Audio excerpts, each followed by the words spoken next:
The latent potential of human embryonic stem cells is one of the most exciting fields of research in medicine today.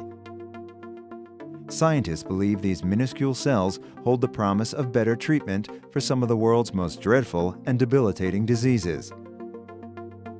Hadassah is considered as a pioneer and a world-leading research center in this field.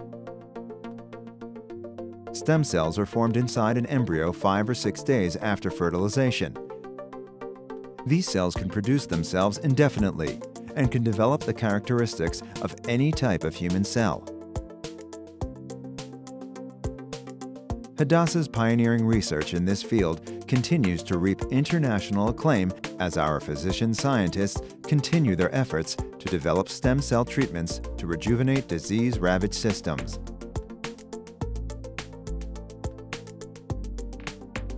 Once this capability is achieved, medicine will have inexhaustible pools of cells that will help cure all kinds of degenerative diseases. At Hadassah, we believe that this research will change medicine, so we give it the highest priority.